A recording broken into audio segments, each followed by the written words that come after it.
Bom, vamos comentar sobre o que rolou no Raw pós-WrestleMania, né? O Raw pós-WrestleMania 41 aconteceu aí em Las Vegas também. E a gente teve algumas coisas que aconteceram legais, tá? Algumas surpresas, alguns retornos, alguns debuts.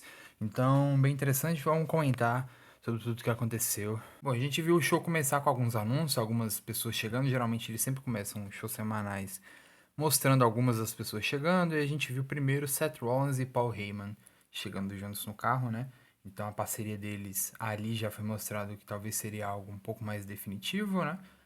Como eu tinha comentado no meu vídeo de resultados da WrestleMania, eu achei que talvez poderia ser algo no estilo Regal e MJF, mas graças a Deus eles realmente fizeram algo bem mais intenso do que isso, algo bem mais forte, e eu achei bem legal. Daí a gente viu alguns anúncios também de combates para hoje. A gente viu um combate anunciado, a rematch pelo Women's Tag Team Championships entre Raquel e Liv Morgan contra Lyra Valkyrie e Becky Lynch. Eu achei muito cedo para fazer essa rematch, mas aí a gente vai tratar dela quando a gente fala do combate e aí fez todo sentido, né? A gente também viu anunciado Dominic Mysterio versus Penta pelo Intercontinental Championship. E eu achei estranho o fato do Penta desafiar pelo título do nada assim. Mas tudo bem, aconteceu e achei legal. E aí a gente começa o Raw com John Cena abrindo o show, vindo fazer uma promo, né? Ele começa a falar da mesma coisa que ele vinha falando, né, há muito tempo. Ele fala sobre os 25 anos que as pessoas estão bullyingando ele na WWE, papapá. A mesma papo, a mesma promo de sempre, mas aí começou a mudar um pouco quando a crowd começou a dizer que tava pedindo desculpa. A crowd começou a dizer We are sorry. Fez um chant, né? E aí ele começa a falar: só porque vocês estão legais, quer dizer que agora eu tenho que ficar legal também, quer dizer que eu tenho que gostar de vocês. Não é assim que o relacionamento funciona. E pá, pá, pá.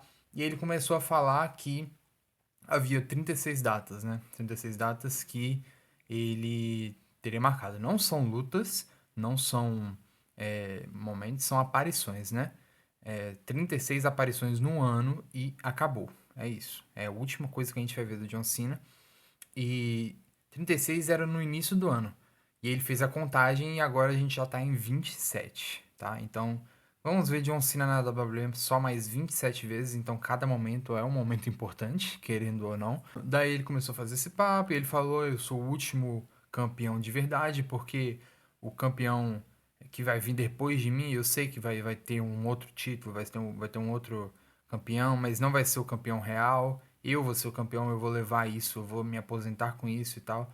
Achei muito interessante. É quase uma corrida contra o tempo pro Cena roubar esse título de vez, né? E aí, provavelmente a gente vai ver alguém tentando tirar esse título. E aí fica a questão: será que vai acontecer?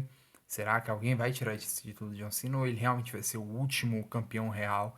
E depois disso vai ser campeões é, de um novo título, né? Não necessariamente vão mudar o WWE Championship, mas é a ideia de que, tipo, o título que a galera antigamente segurou, ele vai levar pra casa e ele vai morrer com esse título, sabe? E ninguém vai tirar dele, porque ele nunca vai perder esse título. Talvez essa é a ideia, né? Mas vamos ver se vai acontecer. Eu acho bem interessante se acontecer também. Mas eu acho que de qualquer forma vai ser uma coisa legal de se ver para ver alguém desafiando por isso. E a gente já conheceu o primeiro desafiante dele nesse próprio segmento, porque o Randy Orton apareceu do nada e atacou ele. Como eu tinha previsto que rolaria Cena versus Orton no Backlash, e vai rolar, achei bem interessante. Não teve justificativa ali na hora pro Orton atacar o Cena, né? Ele não chegou a falar nada depois. Mas ficou claro que ele vai ir atrás do WWE Championship no Backlash. Dá pra meter essa feud por vários motivos diferentes. A gente não viu Cody Rhodes aparecendo nem nesse momento, nem em nenhum outro momento do Raw. Então, talvez Cody fique um tempinho afastado. Vamos ver como é que vai funcionar isso aí. De qualquer forma, o Cena até defendeu o Cody Rhodes na promo, foi interessante. Ele falou como a crowd estava vaiando o Cody, apesar de, tipo, ano passado ter torcido tanto pra ele e tal, e que isso enoja ele, pá. Achei bem legal, achei bem interessante. Mas vamos ver como é que vai ser Cena versus Orton, muito bom. Cena, Hill e Orton Face, né, quem diria, que bagulho legal. Gostei bastante disso aí. Aí a gente teve a luta pelo Women's Tag Team Championships, a gente viu a Didi Dolin e a Tatum Paxley na crowd, né, elas que vão lutar pelo título amanhã no NXT.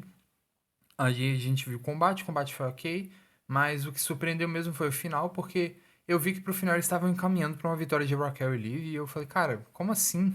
Tipo, elas já são 3 vezes campeãs, já são as maiores campeãs de todas, né? Tipo, ninguém venceu 3 vezes o título, e elas falaram e venceram mais uma vez, 4 vezes o título. Então, incontestavelmente, a maior tag feminina de todas, né? É, venceram os títulos e eu falei, caralho, como assim, cara? Então isso com certeza vai levar pra um heel turn. E a gente viu um heel turn aí da Becky. A Becky simplesmente destruiu a Lyra, né? Atacou ela com o Manhandle Slam 3 vezes. Muito louco, né? Muito louco. Eu não esperava isso, tá? Do retorno da Becky. Achei interessante. Me deu uma hypada porque eu tinha expressado meu descontentamento com o retorno da Becky Lynch ontem no vídeo da WrestleMania. Mas achei interessante esse rumo que eles estão tomando. Vamos ver se Becky vai tomar esse título da Lyra. Acho difícil, mas provavelmente agora a gente sabe que a Becky atacou a Bayley, né? A Becky estava frustrada com a Lyra por ter perdido os títulos, porque foi a Lyra que tomou o pin, né? E justificável nesse sentido ela ter atacado a Lyra, mas vamos ver como é que vai seguir isso aí, porque interessante, né? É um rumo interessante, pra falar a verdade. Daí a gente viu o New Day andando no backstage e eles toparam com o Karrion Kross, né? E o Karrion Kross foi o responsável, de certa forma, pelo heel turn do New Day. E dessa vez eles não brigaram, o Karrion Kross só sorriu e o New Day aprovou, né? Fez uma cena assim com a cabeça e tal. Então, bem interessante, né? Esse long-term storytelling aí, muito legal. E aí a gente viu o New Day indo pro ringue fazendo uma promo e eles falam pra galera agradecer, pra galera dobrar os joelhos perante ao New Day e thank God for the New Day, né? E tal. Aí eles são interrompidos pela Alpha Academy. Nesse momento eu tava achando que, antes da Alpha Academy, eu achei que o Fraction ia debutar. Sabe porque o New Day tava falando, nós somos a melhor tag do mundo, ninguém consegue bater a gente e tal. O que eu imaginei? Fraction vai aparecer e vai desafiar os caras. Não aconteceu. Mas a gente viu a Alpha Academy aparecendo. Maxine Dupri começou a falar sobre, vocês falam que são melhores, vocês bateram todo mundo, mas há pouco tempo atrás vocês perderam pra Alpha Academy e tal, então por que vocês não dão uma chance pelo título pra eles agora e tal? Aí o ED ficou falando, não, pá, e aí Maxine, vocês estão com medo então. Aí o ED falou, não, foda-se, vamos fazer agora, pá. Fizeram o combate, chamaram o juiz, né, foram fazer o combate, e antes do combate começar, antes do ring bell tocar, as luzes apagaram. Aí eu falei, porra, o que que vai ser isso, né?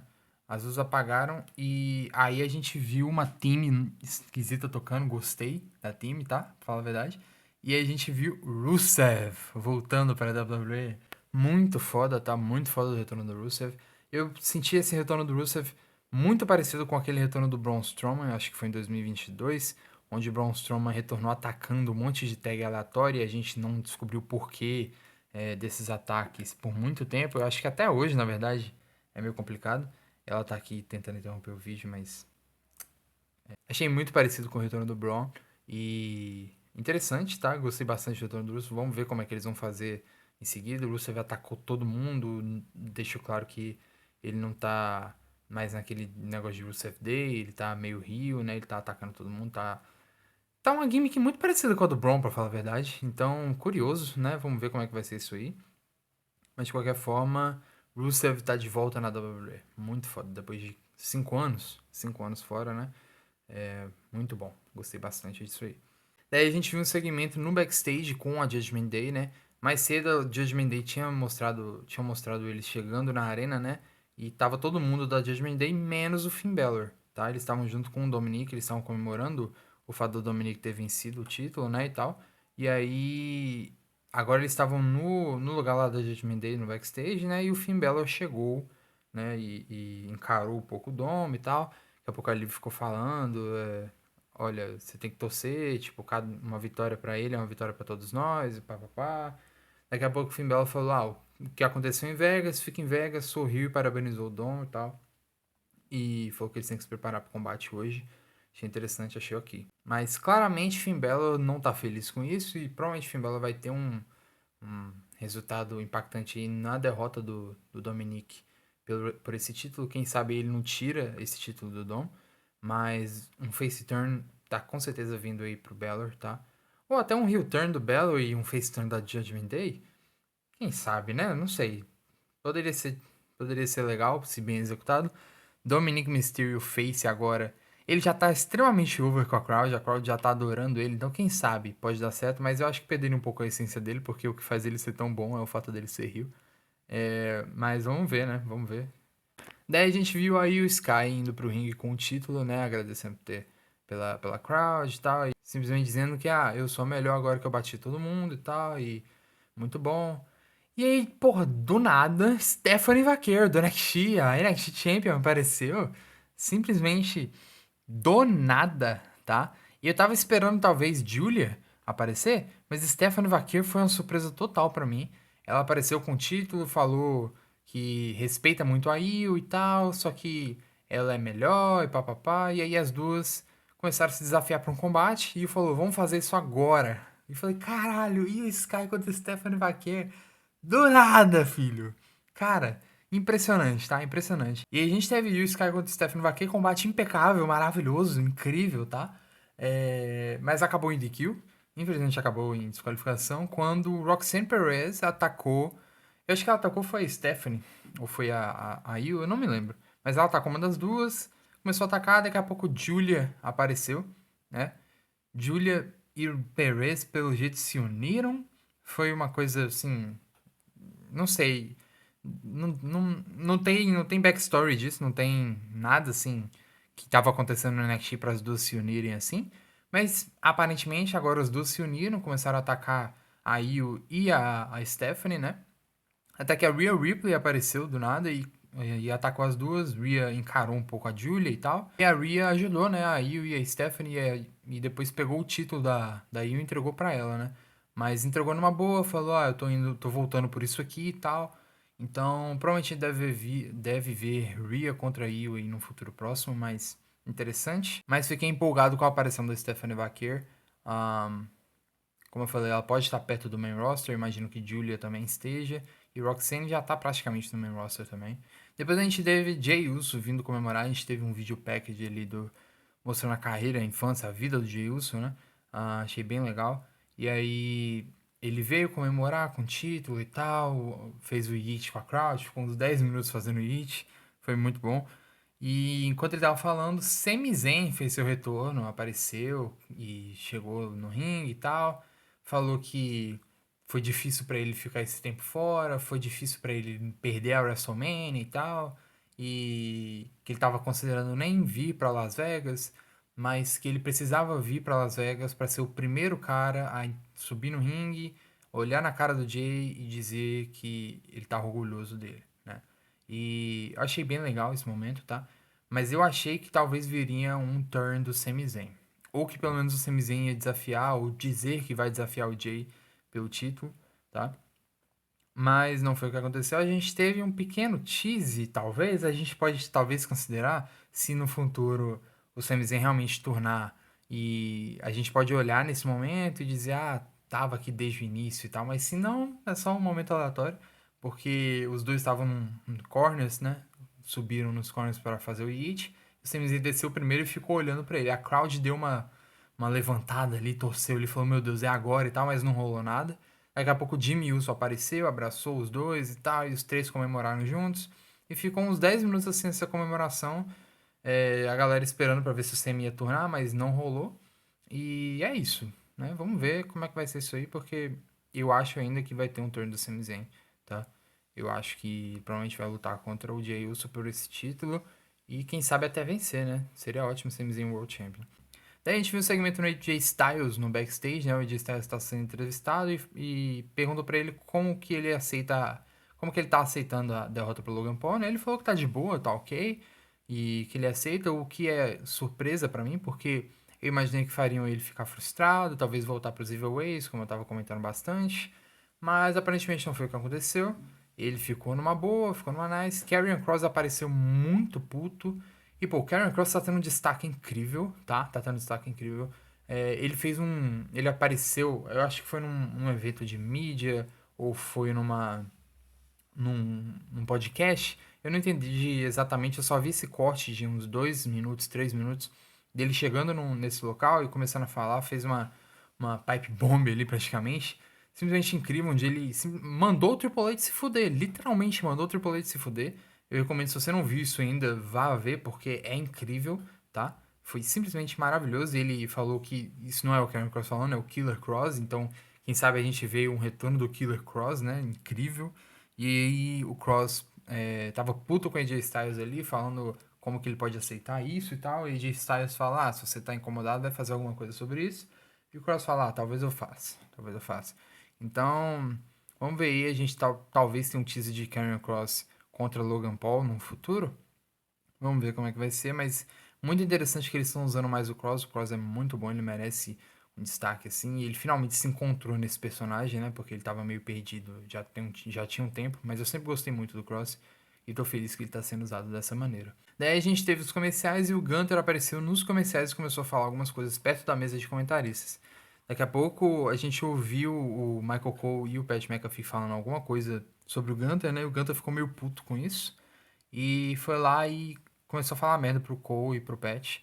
Foi lá na frente do Cole, o Cole falou, mas não fui eu que dei tap out, né? Gunter ficou puto, obviamente. Tentou partir pra cima do Cole, aí o Pat McAfee chegou pra intervir, né? E o Gunter foi lá e empurrou o Pat e pegou o Cole num sleeper hold, né? E começou a pegar o Cole ali, só que o Pat McAfee veio correndo e atacou ele. O Gunter ficou muito puto, muito, muito puto. E pegou o Pat McAfee e botou ele no sleeper hold, botou ele pra dormir. Ele ficou uns 10 minutos segurando o sleeper hold. Um monte de gente tentando tirar ele de cima, mas não conseguiu. E quando ele soltou, o Pat ficou ali maluco, né? Ficou fudido, né? Todo quebrado. E ficou tossindo ali. A câmera ficou nele, mostrando ele tossindo por uns 10 minutos. De verdade, foi pro comercial. No comercial a gente viu ele continuando tossindo. E aí foi pro backstage, a gente viu o Adam Pearce levando ele pra sala de médicos, né? Tudo isso enquanto o Michael Cole acompanhava, então a gente não tava tendo comentário, tava um silêncio esquisito e tal. Mas ficou uns 10 a 20 minutos assim. Daí a gente viu o Adam Pearce falando com o Michael Cole. O Michael Cole falou: pô, cara, isso não pode ser assim. Se a gente não lidar com esses valentões da maneira certa, vai ser problemático, todo mundo vai querer fazer isso e tal. O Adam Pearce falou: beleza, cara, então tira o seu dia de folga, você já fez demais, isso, sabe, ele te atacou, você tem que descansar e tal. O Michael Cole falou: não, eu não vou deixar um valentão me impedir de fazer o que eu tenho que fazer, me impedir de fazer o meu trabalho. Achei isso muito foda, a crowd ficou muito foda também, a crowd deu um pop gigante pro Cole e começou até a cantar, né, Michael Cole, tipo, achei bastante legal, ele voltou lá pro ringue, voltou pra mesa de comentários e ficou com o Joe Tessitore, né? Joe Tessitore apareceu lá e substituiu o Pat. E até o final da noite foi os dois juntos. Achei bem legal o Michael Cole ali. E ele comentou bastante sobre isso e tal, que tem que parar essas atitudes, que Gunter tem que ser punido, e papapá, papapá, enfim. Segmento interessante, vamos ver pra onde leva. Talvez Gunter versus Pat McAfee, muito provavelmente, né? Mas interessante no mínimo. Aí a gente teve a luta pelo Intercontinental Championship entre Dominic Mysterio versus Penta. A luta tava sendo ok, né? E eu vou pular logo pro final, porque sinceramente o destaque dessa luta foi o final, quando o JD McDonough simplesmente retornou e atacou ali o Penta quando o juiz não tava vendo. O pop da crowd foi muito legal pro retorno do JD. E Dominic Mysterio conseguiu a vitória, pinou o Penta. Achei isso bem legal. O Dom pinou o Penta, muito bom. E reteu o título Intercontinental pela primeira vez. Eu tava achando que talvez o Penta ia ganhar o título com interferência do Balor, tá? Mas o Balor tava lá e tava ajudando o Dom. E achei isso muito legal. O JD voltou, ajudou, tal. E daqui a pouco o Dom e o resto da Judgment Day e o JD estavam lá na rampa, eles estavam comemorando e tal. E o Finn Balor não tava muito feliz. O Finn Balor tava meio surpreso pelo fato do JD ter voltado e não ter falado com ele, aparentemente, sabe? Porque o JD tava falando, cara, surpresa e tal, e o Belo não tava gostando disso. O Belo tava meio puto, tava com a cara claramente frustrada. Mas foi interessante, vamos ver aí como é que vai ser, como é que vai ficar essa divisão do Judgment Day também, se vai ser só o Belo que vai sair, como é que vai ficar. Mas muito legal, gostei bastante disso aí. Daí a gente teve um video package, né, uma video promo do El Grande Americano, mostrando como o povo dele tá orgulhoso dele, né, como a cultura dele lá é incrível e tal. E foi um vídeo lindo, tá, me emocionou. Achei muito, muito bonito e gostei bastante. O Chad Gable, mais cedo no show, durante os comerciais, falou que o grande americano tá descansando agora, depois da WrestleMania e tal. Então, talvez seja um tempinho até a gente ver ele de novo, mas ele vai fazer falta e ele foi incrível até agora. E tenho certeza que ele vai ser mais incrível. E, inclusive, acho que ele vai aparecer na AAA, tá? Eu acho que ele vai aparecer na AAA e vai ser campeão de lá, como eu falei. Então, vamos ver o grande americano aí sendo destinado a grandes coisas, com certeza. E a gente teve o segmento do Main Event, onde Seth Rollins e Paul Heyman vieram juntos ao ringue e tal. Seth Rollins começou a falar sobre ele ter vencido na WrestleMania, sobre ele ser o visionário, revolucionário e tudo mais. E aí CM Punk apareceu. CM Punk apareceu e não quis conversar, não quis papo, ele já veio, entrou no ringue, começou a bater no Seth Rollins, eles caíram na porrada, o Punk chegou a botar as mãos do Paul Heyman, tentou atacar ele e tal, mas Seth Rollins pegou o Punk, tá, atacou, deu o curb stomp e Seth Rollins saiu por cima. Aí passou os créditos do Raw, eu imaginei que tava acabando ali. Paul Heyman pegou o microfone e falou: Seth Rollins é o novo Undisputed, Reigning, Defending, Undisputed, Number One Guy. Hypou muito o Seth Rollins, né? Achei bem legal. E aí tocou a música do Roman Reigns. Eu falei, porra, essa porra não acabou ainda, cara. Porque os créditos já tinham rolado. Roman Reigns apareceu, também veio sem papo nenhum, começou a bater no Seth Rollins. E aí deu Superman Punch no Paul Heyman. E quando ele foi preparar o Spear pro Paul Heyman, Braun Breaker aparece e intercepta o Roman com o Spear. E achei incrível. Do nada, Braun Breaker. Seth Rollins começou Seth Rollins ficou no meio assim, do ringue e ficou confuso, com a cara confusa em relação ao Braun Breaker. E o Braun avançou em direção ao Seth Rollins, mas atacou o CM Punk que tava atrás dele. E falei, caralho, cara, que storytelling lindo, né? Que coisa maravilhosa. E a gente viu o Braun Breaker se juntando a Paul Heyman e Seth Rollins. Cara, que bagulho incrível. Que bagulho incrível. A gente tá vendo o início aí de uma facção, talvez? Sabe? Um início de uma stable, ou pelo menos um trio. Porque eu não acho que vai ser só Seth Rollins e Braun Breaker, não, tá? Eu acho que vai ter um pouco mais do que isso. Mas caralho, cara, que coisa foda. A gente já viu o Paul Heyman com o Braun Breaker há muito tempo, desde que o Braun Breaker tava no NXT. A gente viu a primeira vez o Paul Heyman sendo manager do Braun Breaker no NXT, quando ele lutou contra o Carmelo Reis. E o John Cena foi manager do Carmelo Reis, se eu não me engano. Undertaker apareceu nesse combate também e tal. Foi uma coisa muito louca. Mas Paul Heyman aí, tipo, já tava tendo teaser de que o Paul Heyman tava treinando o Braun Breaker no backstage. Então, porra, a gente já vê esse long term storytelling aí há muito tempo, né? E, porra, muito interessante, muito interessante. Vamos ver como é que vai ser. Eu hypei muito mais essa ideia de Paul Heyman e Seth Rollins depois que o Braun Breaker apareceu, né? E a gente pode ver uma facção e alguma coisa nova, sabe? Eu tô ansioso porque a gente tava precisando de alguma coisa nova, assim, sabe? E Raw pós WrestleMania é o horário perfeito pra fazer isso, tá? Seth Rollins e Braun Breaker com Paul Heyman. Pô, cara, incrível. É o futuro. É o futuro. O Seth Rollins chegou a mencionar ali pro Punk que o futuro passa por ele e tal. Então, cara, dominação total. Incrível, incrível, tá? Gostei bastante disso aí e vamos ver o que o futuro reserva pra isso aí, porque é muito, muito interessante. Bom, esse foi o Raw pós-WrestleMania. Vai ter mais vídeos durante a semana. Provavelmente eu vou cobrir também o SmackDown pós-WrestleMania. Então, eu vejo vocês na próxima e até mais.